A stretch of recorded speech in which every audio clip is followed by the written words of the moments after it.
Muito boa noite a você que está aí no outro lado. Para mim é um prazer mais uma vez estar com vocês.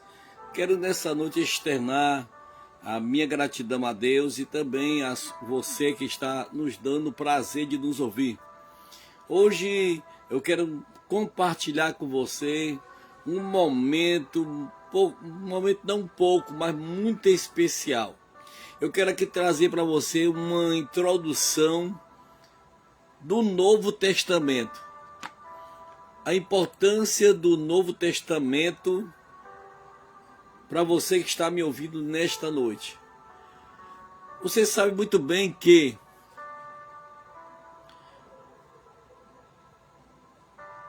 os evangelhos, que no Novo Testamento aparecem os evangelhos, um livro histórico, aparecem os livros doutrinários e também aparece também a epístolas gerais e um livro profético.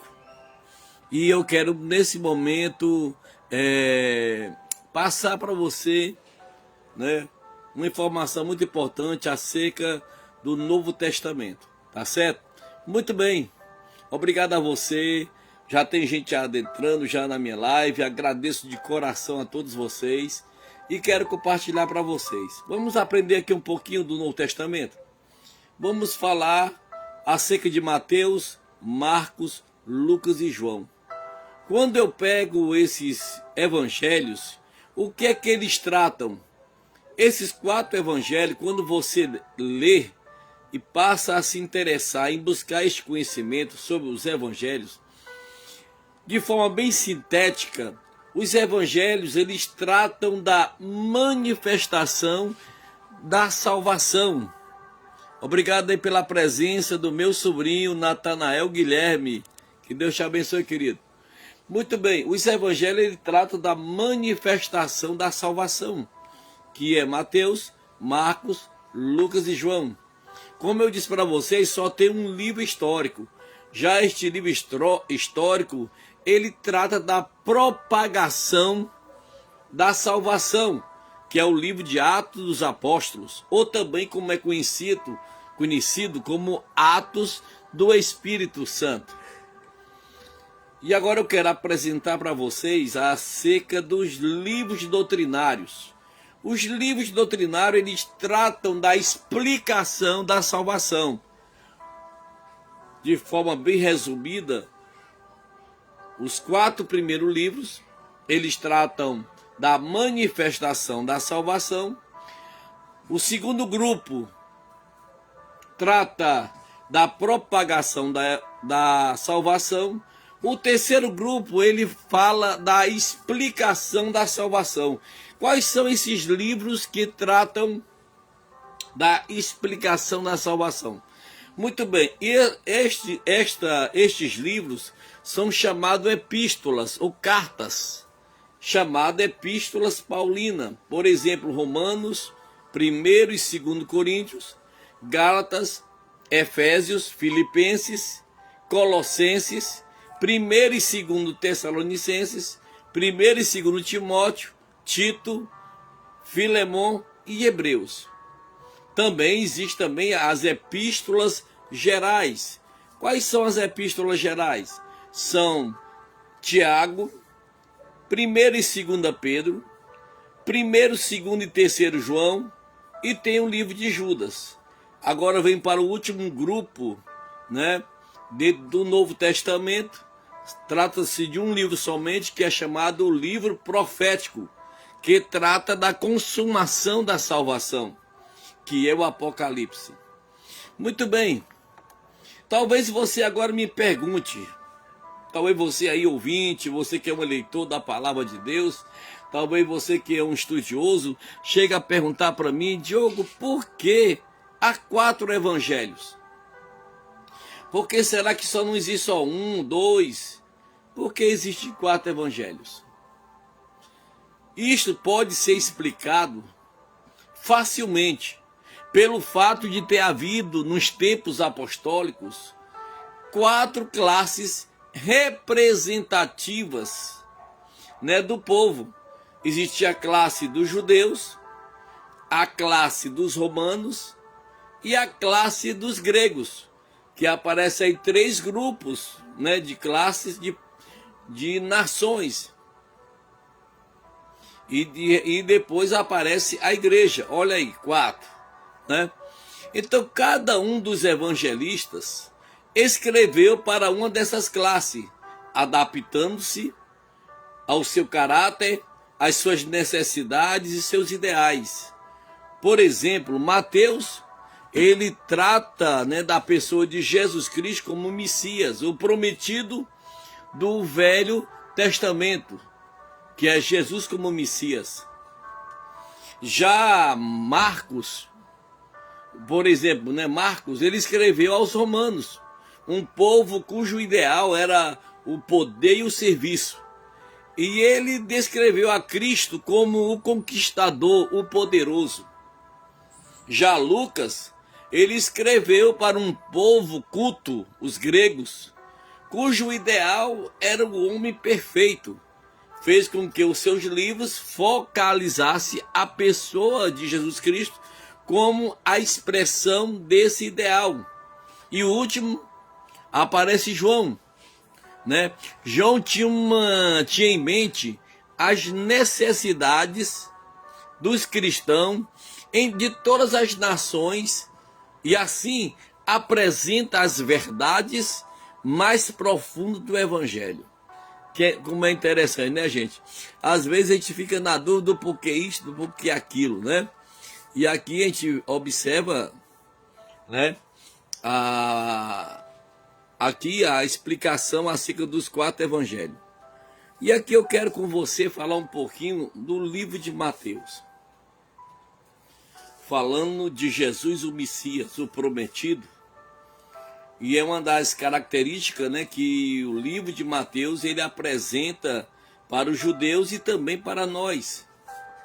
Nós sabemos que o tema central de toda a Bíblia, e principalmente de Mateus, é Jesus. Só que só não apresenta Jesus, mas ele mostra também, aponta para Jesus o Messias, Rei e Messias. E Mateus, escrevendo aos judeus, conhecendo as suas grandes esperanças, ele sabe que o povo de Israel, ele vive nessa esperança. Por isso que quando Deus inspirou Mateus para escrever este livro, ele aponta Jesus como Rei e Messias. Aleluia, louvado é o nome do Senhor para sempre. E observe que há muitas palavras repetitivas no livro de Mateus, por exemplo, o reino dos céus, e aí por aí vai, né? E ele também aponta como autor deste livro, é atribuído à pessoa do próprio Mateus. Como eu disse para vocês, este livro foi escrito para toda a humanidade em geral, mas para os judeus em particular. A intenção de dirigir-se primeiramente aos judeus vê-se pelos seguinte fato. Vamos ver aqui o seguinte fato. Observe que aparece cerca de 60 vezes, né, no Velho Testamento, alguém que prega aos judeus deve provar a sua doutrina. Quem quer pregar para os judeus, quem quer pregar as verdades de Deus para os judeus, se você olhar para o Novo Testamento, eles não vão acreditar. Então é fundamental que você conheça todo o Antigo Testamento para poder mostrar provas palpáveis realmente que o que você está pregando, mostrando, revelando Jesus é o verdadeiro Messias. É por isso que aparece Mateus falando para os judeus, né? Mateus ele faz muitas citações sobre essa verdade. E ele começa no início, como todos os judeus, ele zela pela sua genealogia. E Mateus, quando ele é inspirado a escrever, ele começa a falar acerca da geração de Jesus, filho de Davi, filho de Abraão. sugerindo que imediatamente ao judeu que esses dois pactos contêm a promessa do Messias, o davídico e o de Abraão. Olha que coisa interessante, não é bom estarmos aqui aprendendo?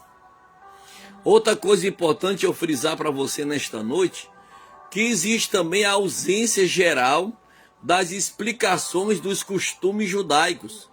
Demonstra que o evangelista escreveu um povo familiarizado com os mesmos. E quando você começa a externar, a ler, quero aqui apresentar para você aqui o conteúdo do livro, né, de Mateus. Por exemplo, quando você se apega no capítulo 1 até o capítulo 4, versículo 11, ali está a vinda do Messias. No capítulo 4, do versículo 12 até o capítulo 16 e até o versículo 12, aqui você vê o ministério do Messias. Do capítulo 16, do versículo 13 até o capítulo 23, no versículo 39, aparece aqui a reivindicação do Messias. No capítulo 24, até o capítulo 27, você vê ali o sacrifício do Messias. E no capítulo 28, o triunfo do Messias. Interessante, né? Nós podemos até esmiuçar um pouco mais de uma forma bem esboçada, bem detalhada, mas não vou me apegar aqui, mas para você ter uma visão panorâmica, quando você abrir o livro de Mateus, você já observa esses itens. Os judeus, queridos, davam muita importância às genealogias. Antes de uma pessoa ser ordenada para ser sacerdote, ou para o sacerdócio, melhor dizendo, requeria-se que provasse a sua descendência de Arão, né? Eles tinham que chegar adiante, né, daquele concílio, né, e mostrar que realmente, né, a sua reivindicação era patente e real, né, para aquela família.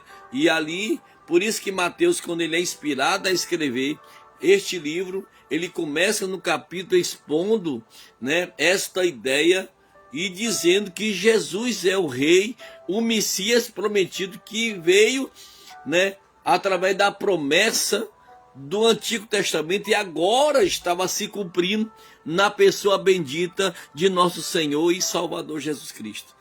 Que maravilha! Louvado é o nome do Senhor para sempre. Muito bem. E aquele direito de ser rei de Israel, conforme o Salmo 132, versículo 11, lá existe lá uma promessa, né, do rei para rei. E este salmo agora estava se cumprindo da pessoa bendita de nosso Senhor e Salvador Jesus Cristo. Isso está contido no capítulo 1, do versículo 1 ao 17, que é a de José. Observe que no primeiro momento de impacto, para quem lê o livro de Mateus, observe que aparece que ele é filho de José, né? E nós sabemos que para se tornar rei, tinha que pertencer uma linhagem real. E José era descendente de uma linhagem real. Por isso que Jesus ele aparece de início já impactando, já trazendo esta convicção, né, para as pessoas que lerem o livro de Mateus. O Velho Testamento ele ensina que o Messias havia de nascer de uma virgem e que devia ser não somente o filho de Davi, mas o filho de Deus. Está lá em Isaías capítulo 9 e versículo 6. Então, nesse momento, Mateus, ele agora mostra, ele narra um nascimento virginal de Cristo, para demonstrar como se cumpriram nele as escrituras. Os magos provavelmente eram de uma tribo sacerdotal dos Medos, cuja ocupação era o estudo da astrologia, da interpretação dos sonhos. Olha que coisa interessante, né? Muito boa noite, a paz do Senhor para todos que estão nesse momento, que estão conosco. Diogo, por que você está falando isso? Eu quero dizer para você que está me ouvindo nesta noite, que Jesus, ele é o verdadeiro Deus, o verdadeiro Senhor desta terra e no céu. No capítulo 3, aparece ali o ministério de João Batista. Seu ministério visava preparar a nação para a vinda do Messias. Aí aparece ali o rito do batismo, que era o símbolo da purificação do pecado, que seria efetuado pela morte do Messias. Louvado é o nome do Senhor para sempre, que bênção. Como Cristo veio como representante da humanidade, e sendo a sua missão é destruir as obras do diabo, era conveniente que começasse o seu ministério como uma vitória. E esta vitória, ele começa a demonstrar nos seus atos, desde o seu nascimento, desde o seu ritual no batismo, desde da sua pregação, do seu início de pregar o evangelho, trazendo uma revelação de um Deus que liberta o oprimido, que dá vista ao cego com diversas curas. Isto é mostrando, é revelando, é anunciando que ele é o verdadeiro Deus e Senhor e Rei desta terra. Já no capítulo 4, observe que ali no capítulo 4 ele já registra o seu grande triunfo sobre Satanás. Aleluia! Ali foi o ponto de partida do seu ministério, seus primeiros discípulos, as leis do reino do Messias.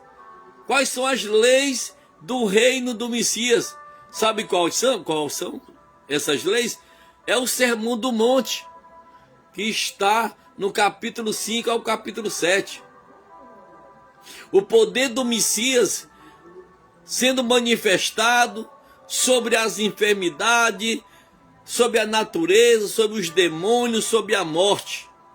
Isso é mostrado, é retratado quando o escritor do livro de Mateus, ele se expressa do capítulo 8 até o capítulo 9. E agora ele começa a comissionar. Ele revela o seu poder, ele revela as leis dele através do Sermão da Montanha. Agora ele começa a escolher os seus discípulos. Começa para se anunciar.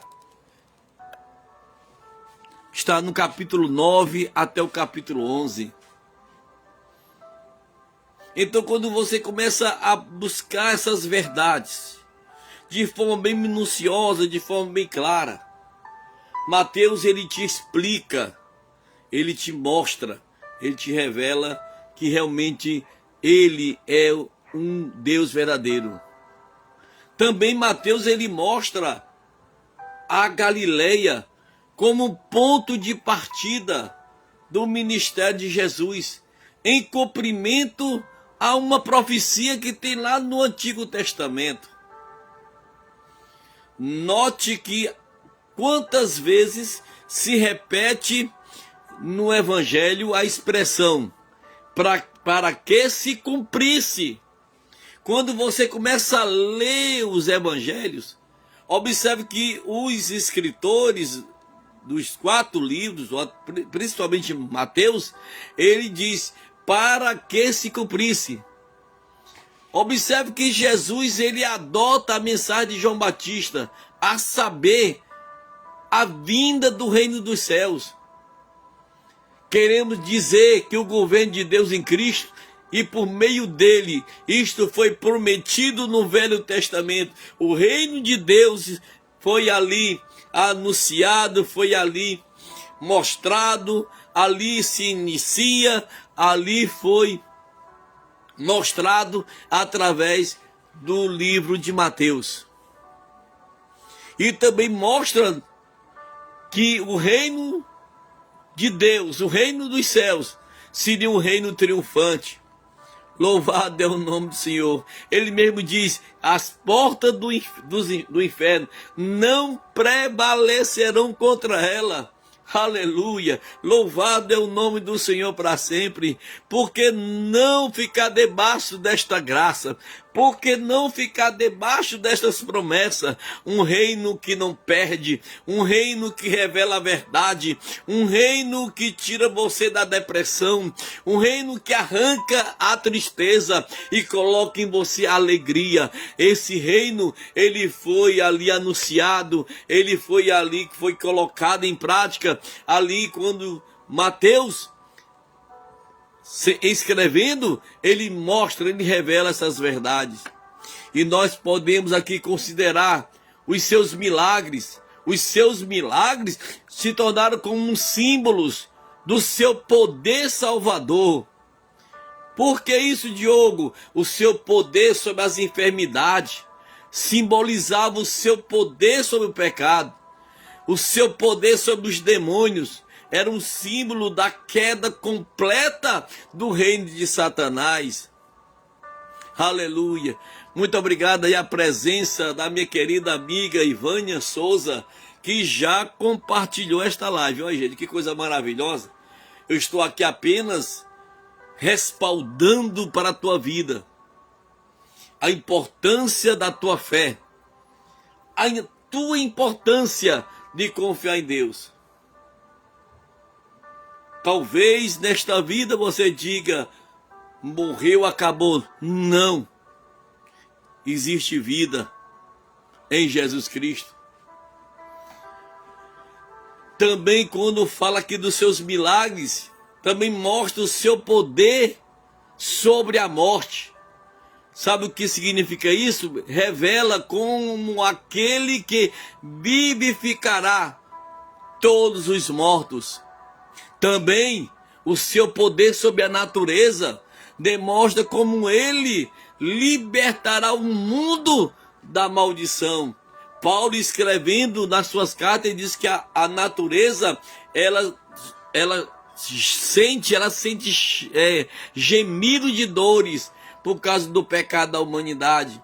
Mas Jesus, ele vai quebrar, ele vai desfazer esta maldição através, primeiro, já começou através do seu sacrifício. Ali já iniciou o processo de vitória para a igreja da terra. Quando Jesus, ali no capítulo 4, do versículo 18 ao 22, Jesus, ele escolhe os seus 12 discípulos. Louvado é o nome do Senhor para sempre. Quero dizer nesta noite, eu estou muito feliz em saber que realmente pessoas amigas, pessoas que talvez nem me conheçam, mas por gostar das lives, sempre eu não dou nem notícia. Tal dia eu vou fazer live, não digo. Quando eu penso que não, tem muitas pessoas participando, tem muitas pessoas interagindo, tem muitas pessoas compartilhando, tem muitas pessoas tão envolvidas, né, através dessa live. Muito obrigado mesmo de coração a todos vocês. Que Deus abençoe vocês de uma forma tremenda e poderosa, né? Para que Deus sempre possa nos direcionar, para quando for tocado, sentindo no coração, falar um pouco desse Deus maravilhoso. Hoje eu trago essas verdades, porque muitas vezes você já ouviu por aí as pessoas pregando. É a verdade? É. Mas muitas pessoas querem um pouco do alicerce dessas verdades. É bonito você ver uma estrutura de uma casa, mas não tem coisa melhor de você saber como é o alicerce que foi feito àquela casa. Por isso que eu trago essas verdades nuas e cruas, para você compreender e entender que quando alguém está pregando por aí, ele está pregando a verdade.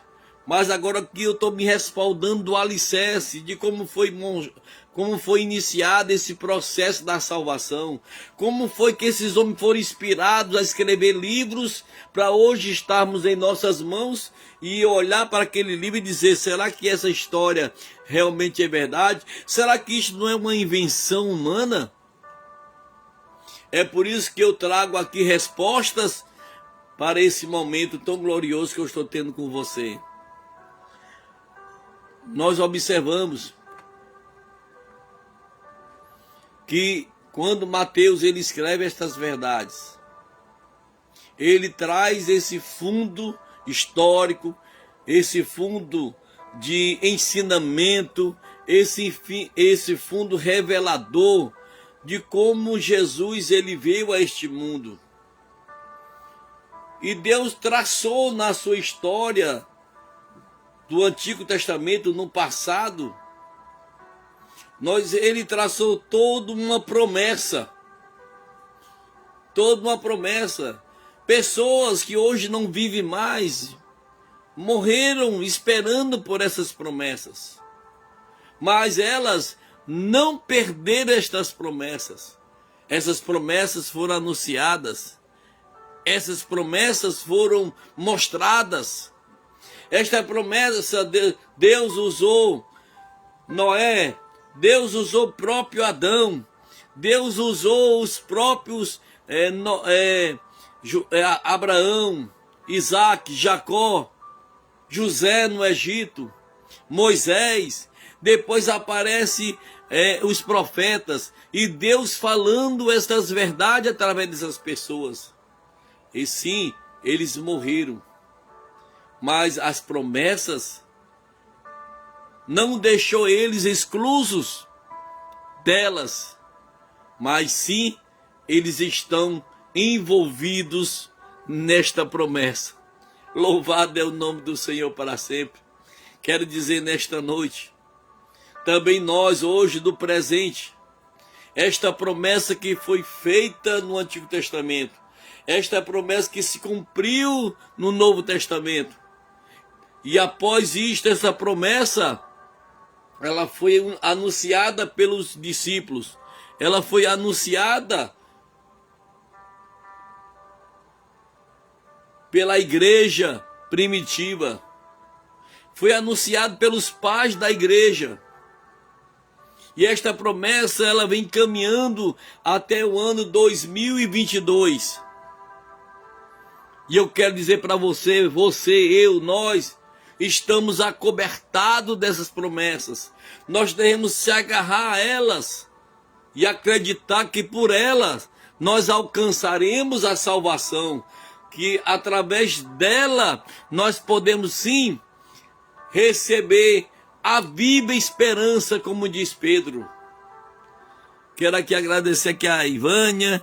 A Ivânia diz assim: gratidão a Deus pela sua vida. As grandes palavras sábias e de fé. Aleluia. Obrigado, que Deus te abençoe maravilhosamente. Gratidão a Deus pela sua vida. Grandes palavras sábias e de fé. Louvado é o nome do Senhor. É isso que eu quero externar para você. Esta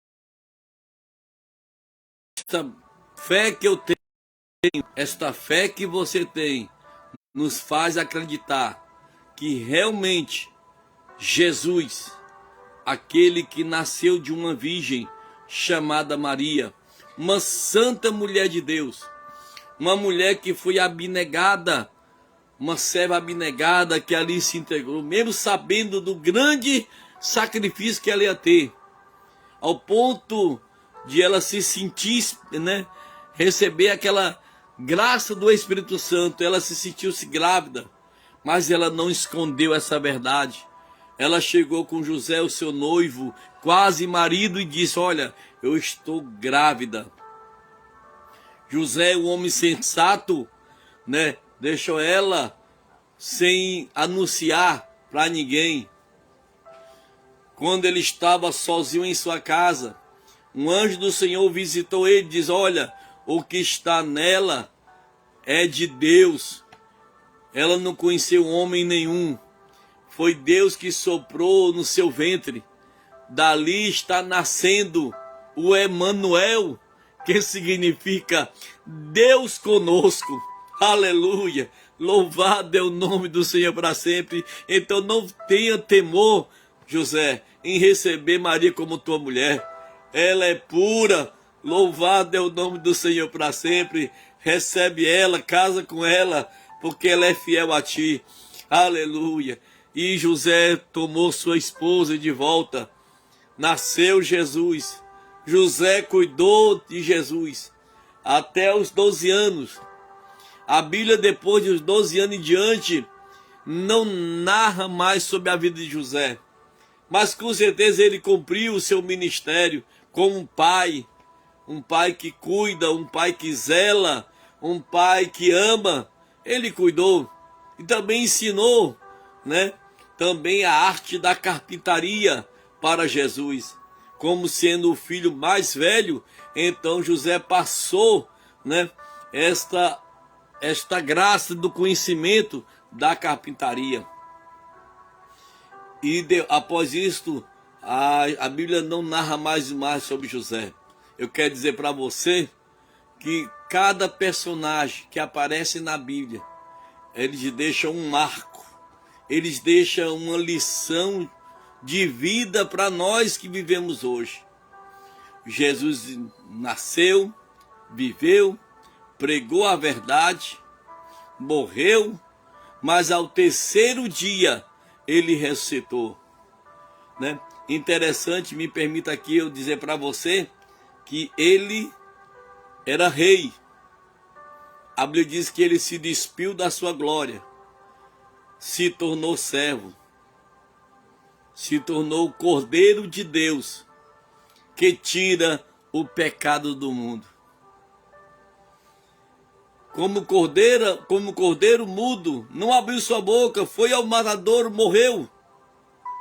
Aí quando ele ressuscita, ele toma posse de um momento grandioso. Agora ele vai fazer o papel de sacerdote, vai entregar o seu sacrifício ao Deus Pai. E quando ele vai entregar o seu sacrifício ao Deus Pai, como um sacerdote, agora não é mais sacerdote. João, quando ele escreve nas suas epístolas, ele disse agora ele não é mais o sacerdote, agora ele é o advogado que está ali pronto para nos ajudar, para perdoar os nossos pecados.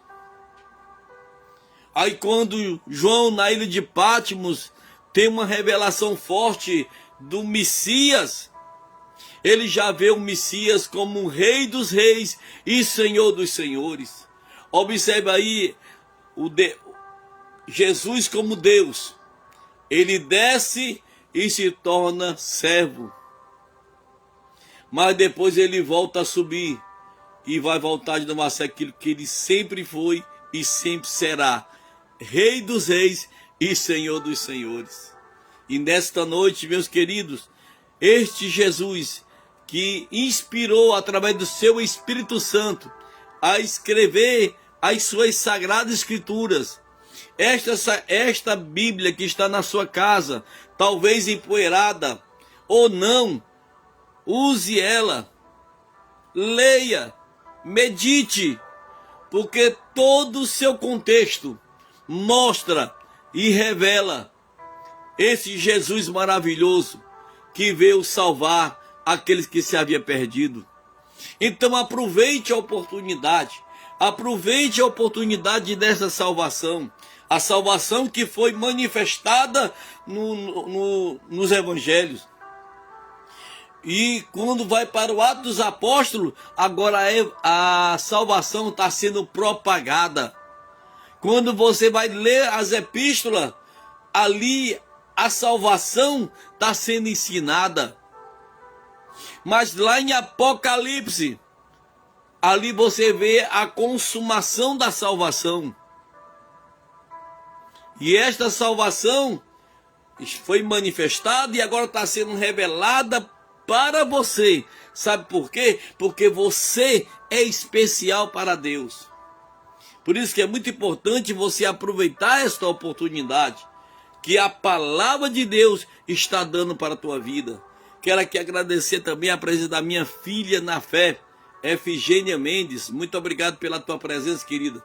Que Deus abençoe não somente você, mas a todos o quanto estão participando desta live. Né? Que Deus conceda muita vitória a todos vocês. Muito bem, não quero tomar muito tempo de vocês, mas eu quero dizer para vocês, o tempo da salvação já está se consumando. Nós precisamos aproveitar o tempo que nos resta,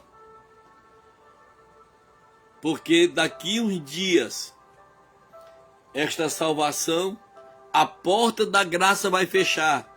E você precisa abrir seu coração.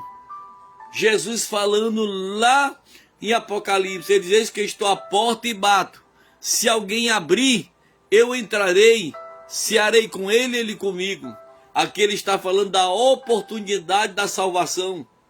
Então aproveite essa oportunidade que Deus está dando para a tua vida. Fique na paz de Deus. Muito obrigado a todos vocês. Obrigado pela presença de todos. E eu quero pedir aqui, mais uma vez, que se você puder nos ajudar compartilhando essa live, faça isso para mim, por favor. Agradeço. E também aqui aproveitando, nós não terminamos a campanha de doações de Bíblias. Quero aqui agradecer a irmã Liduína, que já nos ajudou. Quero aqui agradecer o nosso dirigente, Luiz Carlos, lá do Terrenos Novos, da Assembleia de Deus Tempo Central, do pastor Josué Mendonça. Quero aqui agradecer também o pastor Amaro, que é da Igreja Batista. Muito obrigado, pastor Amaro, irmão Franklin e sua esposa, que estão nos ajudando. Se você quiser nos ajudar para podermos ter Bíblias, para poder dar para as pessoas que precisam conhecer esta verdade, entre em contato comigo, que com certeza estes livros, esta palavra, ela não vai ficar retida na minha casa, ela vai ser passada na mão de pessoas que precisam. E eu quero nesta noite convidar você a fazer parte desse rol que está entrando junto comigo nesta campanha. Quero aqui agradecer a presença também da Ivone Araújo, ali de Forquilha. A paz do Senhor, boa noite, muito boa noite, Ivone, muito obrigado pela tua presença. Tem muita gente aí participando comigo, gente, que eu estou vendo aqui só pelo celular, não estou vendo aqui a tomada geral que está participando dessa live.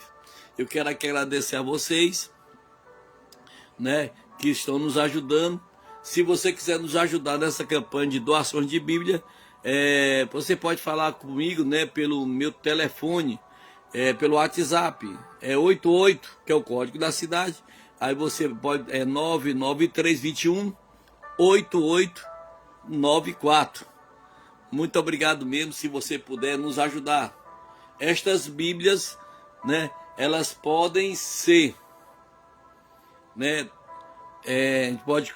não quero comprar ela muito cara, eu quero entrar com uma editora, e para poder assim nós termos mais em conta, para termos mais Bíblias, mais gentes vão conhecer essa verdade, tá? Muito obrigado mesmo de coração, obrigado por todos vocês que participaram.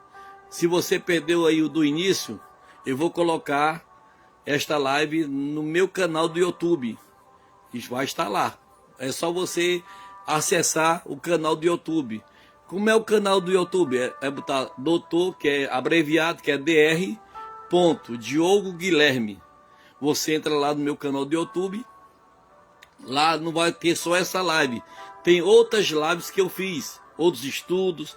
tanto da teologia como também na área da psicanálise, da psicologia. Eu vou estar colocando, já está lá dentro lá, tá bom? E eu convido você a se tornar membro do meu canal. Deixa eu ver aqui, ela diz aqui, que bom. Irei assistir. Obrigado, Ivone, viu, pelo teu apoio, viu? É só você entrar lá, você se inscreve e você aciona lá o sininho lá do YouTube. Quando eu colocar minhas lives lá, o YouTube ele vai notificar você que eu coloquei vídeo novo lá, tá bom? E também quero dizer para vocês muito obrigado, né, por vocês estar participando dessa live. Fiquem na paz de Deus, uma ótima noite, um ótimo final de semana a todos vocês. Agradeço a Deus pela vida de vocês, tá? Obrigado, um beijo no coração de todos. Fiquem na paz de Deus, até a próxima.